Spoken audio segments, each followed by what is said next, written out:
Il y a une affaire qui a défrayé la chronique ces derniers temps. Il s'agit de la relation entre l'acteur Will Smith et son épouse Jada Pinkett Smith. Will Smith et Jada Pinkett sont mariés depuis quasiment 24 ans. Car il faut dire que dans le monde du showbiz, 24 ans, c'est une grosse performance parce que très souvent, on sait que les relations ne durent pas dans ce monde. Or, il se trouve, il y a quelques jours, un événement est venu troubler quelque part l'ordre établi. Mais au lieu de plaindre l'un ou l'autre, au lieu de savoir qui a raison ou qui a tort, j'ai pensé qu'il y avait moyen de pouvoir tirer une leçon de cette histoire. Et c'est cette leçon que je vais te partager aujourd'hui. Donc, regarde cette vidéo jusqu'au bout parce que cette leçon, elle est vraiment importante et elle va pouvoir t'aider dans ta vie privée comme dans ta vie professionnelle.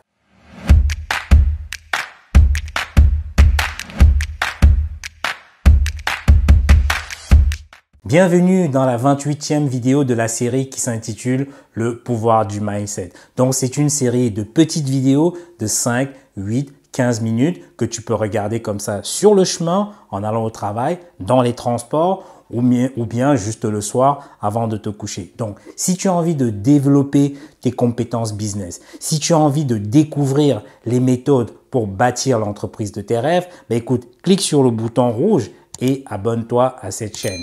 Donc, si tu ne me connais pas, je suis Bertrand Nouadj, je suis chef d'entreprise depuis 2006 et je suis spécialisé dans les stratégies d'entreprise, dans la vente et également dans le marketing digital. Donc, j'accompagne de nombreux entrepreneurs à multiplier leur chiffre d'affaires à travers mes séminaires, à travers mes formations et à travers mes multiples publications. Qui est Will Smith ? Will Smith, c'est un célèbre acteur. Il a joué dans des films comme Le Prince des Bel-Air. C'est dans ces films que je l'ai connu d'ailleurs parce que je suis pas très cinéphile en fait. Will Smith également a joué dans Bad Boy, dans Men in Black, À la recherche du bonheur perdu. Donc c'est vraiment quelqu'un qui a eu beaucoup de succès dans le cinéma. Will Smith également, c'est un célèbre chanteur. Il a eu plusieurs titres qui sont connus et j'en passe. Will Smith également est producteur. C'est-à-dire quoi? C'est-à-dire que sur chacun de ses films, Will Smith gagne à peu près 20 millions de dollars, plus des pourcentages sur les revenus des entrées. Donc, c'est pour te dire que Will Smith, c'est un vrai businessman. Mais c'est un bosseur hors pair. Et c'est qui, justement, son épouse Jada Pinkett? Jada Pinkett, avec qui il a eu 2 enfants, elle également, elle est actrice parce qu'elle a joué dans Menace to Society, elle a joué dans Professeur Folding et dans The Matrix. Oui, le célèbre film de Matrix. Elle a joué dedans en fait. Et c'est aussi une chanteuse. Donc, les deux forment une vraie paire.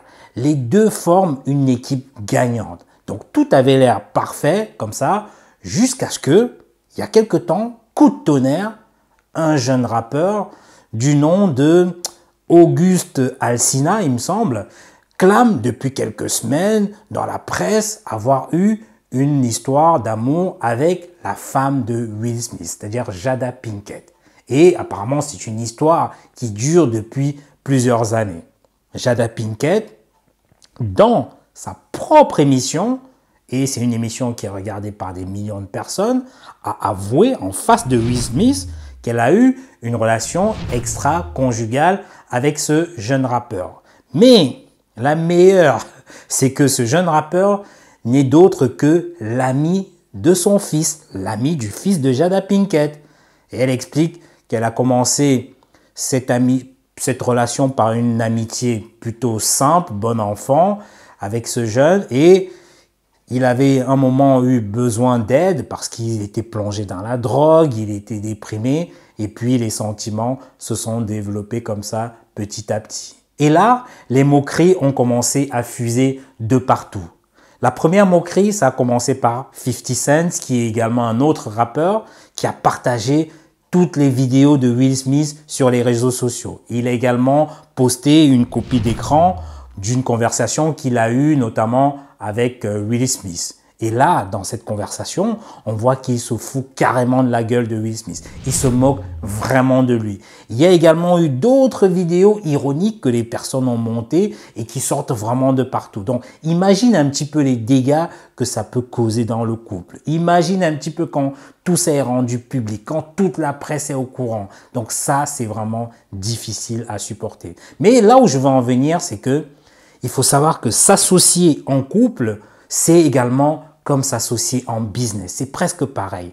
Là, dans ces deux cas, c'est qu'on vient de deux moules différents, avec des vécus différents, des expériences différentes, et l'objectif, c'est de suivre une vision ensemble. Mais il faut savoir que la trahison peut survenir vraiment à tout moment. Mais la question ici, c'est de savoir comment est-ce qu'il faut faire face à une trahison?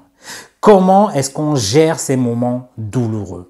Donc, la première chose à faire pour surmonter une trahison, c'est de garder son calme. Oui, c'est ce que tu dois faire. Il faut que tu gardes ton calme. Parce que si tu ne le fais pas, tu risques un petit peu de dire tout et n'importe quoi. Tu risques d'être quelque part incontrôlable et ça peut se retourner contre toi. Ce qu'il faut faire, ce qui est conseillé, c'est de faire ce qu'on appelle la cohérence cardiaque. C'est-à-dire que tu inspires, tu expires. Tu inspires, tu expires. Comme ça pendant 5 minutes. Donc, il a été démontré qu'en faisant la cohérence cardiaque, ça diminue ta pression sanguine et là, tu peux être plus à même de répondre de manière calme, de manière tranquille, de manière rationnelle. Donc, dis-moi un petit peu, toi, à la place de Will Smith, qui était juste en face de sa femme lorsqu'elle lui annonce là, en fait, tu aurais gardé ton calme ou bien tu aurais foutu un peu tout en l'air? Parce que dis-moi un petit peu en commentaire, j'aimerais savoir ce serait quoi ta réaction. Mais ce qui est important, la première chose qu'il faut que tu fasses quand même, c'est qu'il faut que tu gardes ton calme.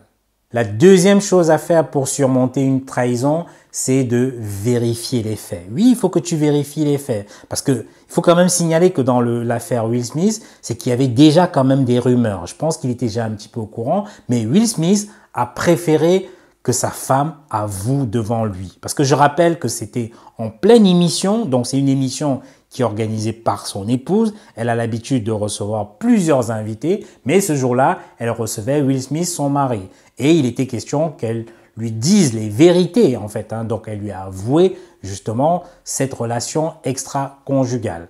Donc, pourquoi est-ce qu'il faut vérifier les faits? C'est très important parce que certaines personnes peuvent inventer tout et n'importe quoi pour créer un petit peu du désordre dans votre amitié ou dans votre couple ou bien dans votre association business. C'est vraiment important parce que si tu ne vérifies pas les faits, écoute, tu partiras sur des bases fausses et toute ton analyse, toutes tes réactions derrière seront fausses. Donc, il est important toujours de pouvoir vérifier les faits. Ne pas juste entendre les on-dit, ne pas juste écouter les rumeurs à gauche à droite, vérifie les faits. Et donc, lorsque c'est vérifié, là maintenant, tu peux agir de façon rationnelle. Tu peux agir sur des bases plutôt vraies. Donc, la deuxième chose à faire quand il y a trahison, c'est qu'il faut que tu vérifies les faits. La troisième chose à faire pour surmonter une trahison, c'est d'évaluer la situation et de tout de suite prendre une décision. Parce que la question que tu dois te poser ici, c'est est-ce que le geste qu'a fait ton partenaire est excusable? Est-ce que tu as plus à perdre qu'à gagner si jamais tu stoppes la collaboration, que ce soit avec ton partenaire business ou avec ton époux ou ton épouse? Donc, si c'est oui, écoute, reste avec la personne et puis exprime simplement ton désaccord. Ensuite, ce que tu fais, tu vois ce qu'il faut faire pour peut-être corriger les erreurs, comment est-ce qu'il faut qu'on recolle les morceaux. Mais si par contre, c'est inexcusable, si tu trouves que le geste est vraiment inexcusable, écoute, coupe les ponts. Oui, parce que si tu ne coupes pas les ponts, tu passeras trop de temps à recoller les morceaux et c'est trop d'énergie de perdu. C'est un petit peu, moi je prends souvent l'exemple un petit peu comme le vase. Regarde quand tu as un vase en céramique qui se brise par exemple. Si ce vase se brise en 2 morceaux, qu'est-ce que tu peux faire? Tu peux juste recoller les 2 morceaux et rattraper un petit peu la fissure. Mais si le vase est brisé en 1000 morceaux, écoute, c'est pas la peine de recoller les morceaux parce que ça te prendra beaucoup trop de temps, beaucoup trop d'énergie, donc autant aller trouver un nouveau vase. Ça, donc la deuxième chose à faire quand il y a trahison, c'est d'évaluer la situation et de tout de suite prendre une décision. C'est peut-être dans cette phase que se trouve aujourd'hui peut-être le couple Smith. La quatrième chose à faire pour surmonter une trahison, c'est de lâcher prise. C'est d'accepter des fois les choses. Parce que des fois, on veut être au contrôle de tout.